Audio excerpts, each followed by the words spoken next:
Dengar baik-baik, bukanlah saat latih bilang Bu, Nabi, andai saja boleh manusia sujud kepada sesamanya manusia, maka kalian istri saya wajibkan cium kakinya itu suaminya. Kenapa? Karena ibu harus tahu.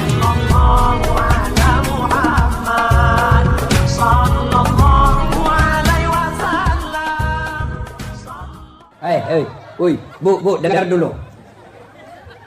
Kenapa Nabi bilang begini? Andai saja boleh manusia sujud kepada sesamanya manusia, maka istri saya wajibkan sujud depan suaminya.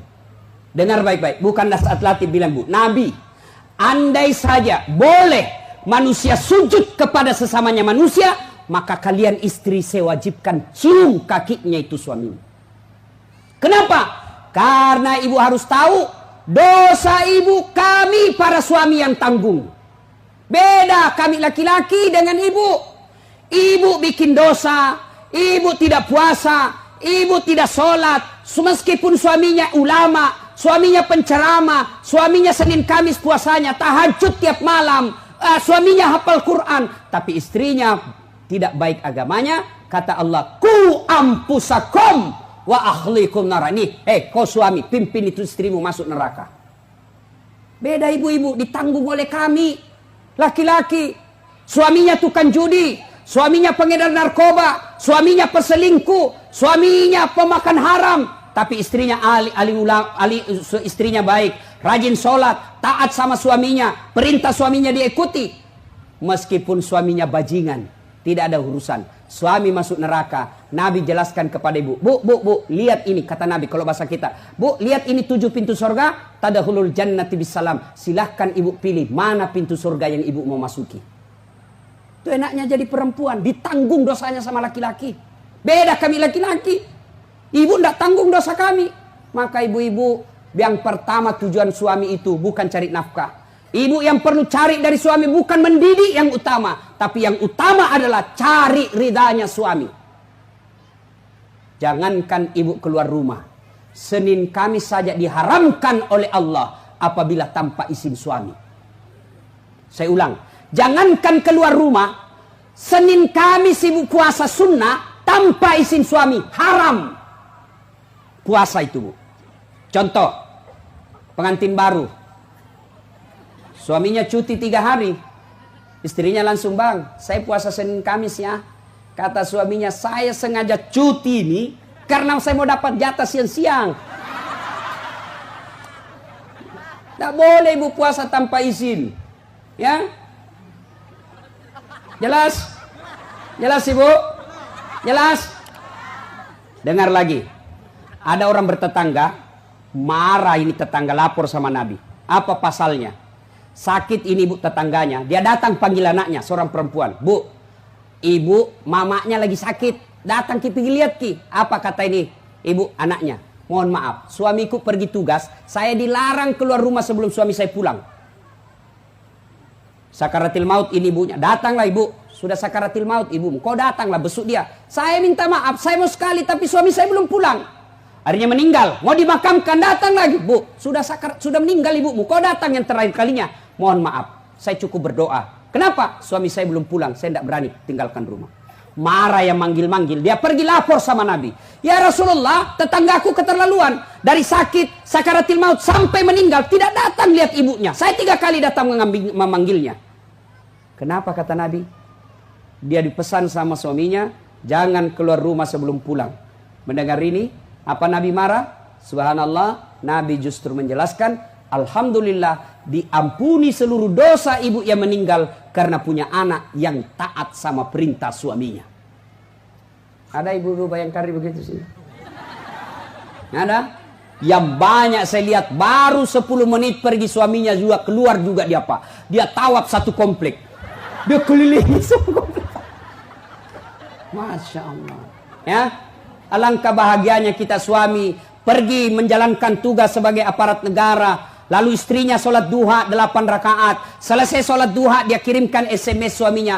Pak, jangan menghalalkan segala cara. Rezeki sudah Allah tentukan. Meskipun bapak kejar kalau bukan rezeki, bapak tidak akan masuk. Tapi meskipun bapak tidak kejar setengah mati, kalau rezeki bapak pasti masuk. Bapak, jangan menghalalkan segala cara. Salam sayang selalu dari istrimu di rumah. Bahagianya. Itu suami kalau dapat SMS begini, Bu, dia kasih lihat itu semua di kantor di Polsek.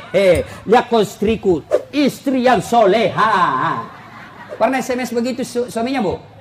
Pernah? Paling SMS, jangan lupa singgah beli gas. Masih baik kalau gas, kalau pembalut. Saya pernah rasakan ini, Pak. Saya pulang tak siang malam-malam, tiba-tiba mamanya cek SMS. Ustaz, habis pembalut. Allah haula wala quwata illa billah. Saya singgah di warung, saya berdoa, mudah-mudahan tidak ada yang kenal saya. Begitu saya bayar, tiba-tiba ada ibu bilang, Ustaz beli pembalut. Langsung aku bilang, biar mi daripada saya melahirkan. Pak, Bapak juga jangan tipu suami istri. Pak, jangan pernah nipu istri. Alasan rapat, ternyata pergi merapat. Saya dipanggil komandan, ini namanya istri kasihan kalau sudah lapor, komandan, lah iya Pak, silakan lari. Ternyata pergi merapat. Pak, kadang saya ditanya, Ustadz kenapa pangkat golongan saya tidak bisa sekali baik Ustadz? Rezeki saya bilang Bapak dosa sama istri. Gimana Allah mau bukakan pintu rezeki kalau orang yang setia menunggu Bapak di rumah Bapak khianati? Ya, masih ingat waktu menikah? Apa kita ucapkan waktu menikah? Bapaknya bilang begini yang perempuan, saya nikahkan engkau dengan anak gadisku ini dengan mahar tunai karena Allah. Siapa yang kita jadikan mahar? Siapa yang kita jadikan jaminan? Tunai karena Allah. Kita ambil anak gadisnya orang, dihalalkan anak gadisnya orang atas nama Allah. Allah yang kita jadikan jaminan. Kapolres saja Bapak jadi jaminan. Kalau Bapak salah gunakan, dipindah Bapak, Pak. Kalau perlu dipecat. Saya atas nama Kapolres ini diminta untuk, padahal itu bohong. Marah Kapolres, Pak. Apalagi Allah. Maka Bapak kalau sengsara hidupnya, susah rezekinya, koreksi. Mungkin Bapak terlalu banyak mengkhianati istri. Gimana Allah mau bukakan pintu rezeki? Kalau istri suka marah-marah, Bapak, kalau istri suka marah-marah, rumusnya diam. Jangan. Kalau istri marah, minta penjelasan, lebih diam. Kalau perlu makan obat tidur. Karena itu perempuan kalau dia sudah marah, dijelaskan, tidak jalan otaknya, Pak. Apalagi kalau dia bilang, pokoknya, sudah diam saja, Pak. Dijelaskan tidak masuk akal. Sudah dijelaskan, tidak ungkit lagi yang 10 tahun yang lalu. Kenapa dulu? ini semua ini. Sudah lewat 7 tahun, masih tidak ungkit-ungkit lagi. Pada dia bilang, sudah mindak mi berhenti mak. Bertengkar, itu dulu. Maka lebih Bapak minum obat tidur. Kalau dia ngomel, Pak, maklumi saja. Kenapa? Dengar baik-baik. Ada sahabat Nabi, waktu itu Umar bin Khattab presiden. Suka ngomel dan marah istrinya. Maka suaminya mau lapor sama Umar supaya dipanggil, dimarahi sama Umar, presiden.